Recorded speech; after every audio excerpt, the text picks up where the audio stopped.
No, this is his job to be able to pinpoint and identify with. You know what I mean? Yes. And he was like, "You definitely got something special." And I just think we had something kindred amongst us because we're both Geminis. You know, so.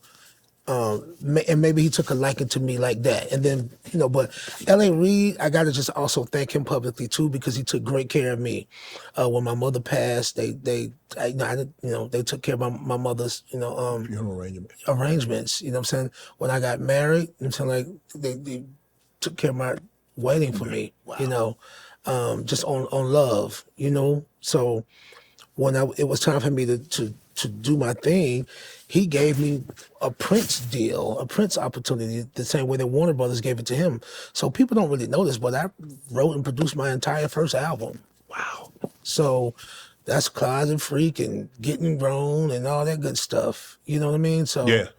I don't know if people really knew that stuff. But yeah. So no, he did something that was, bold and unique and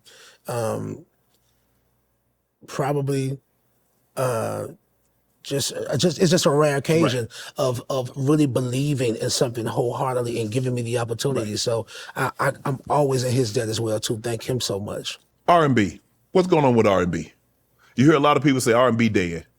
And you look, it's not what it used to be. I'm not saying it's dead.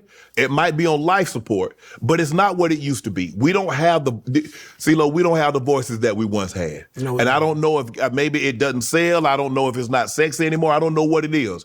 But when I was growing up, I mean, I grew up with Teddy Pendergrass and Barry White and, Hathaway and all those guys. So it was a plethora. I mean, we didn't just have one or two. We just didn't have Usher, Chris Brown. We had 15, 20 that you could listen to. Facts.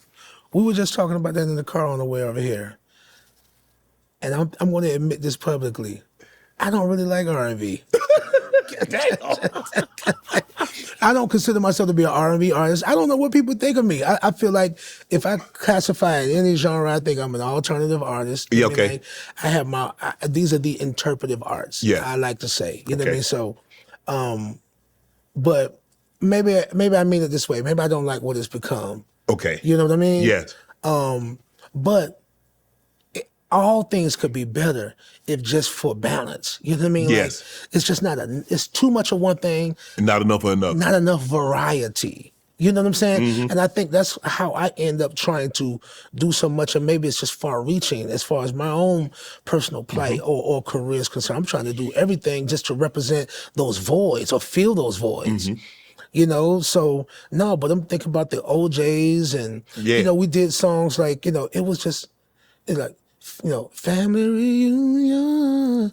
You know what I'm saying? Yes. Like, it's just a song about, it's so nice to see the family come together. Yeah. We don't, I mean, everything don't gotta be about. Even the big bands sung. You look at the OJs, you look at the Ohio Players, you look at Earth, Wind and Fire, you look at the Doobie Brothers, you look at Atlantic Star, you look at but they sung, even though they were big band and had fast songs, they slowed it down. And oh my goodness.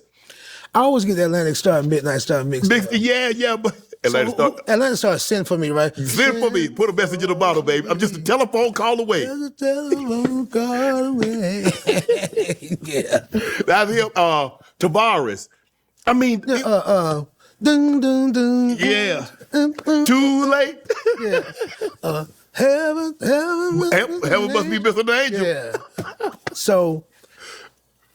But it's like them dudes was already grown, even though they look older, but they was like 25, 26. Yeah, they didn't look like 40. They look 50 years old on their first album. So I don't know. It was something about the time, the limitations on recording, like, they were recording the 2-inch. Yeah.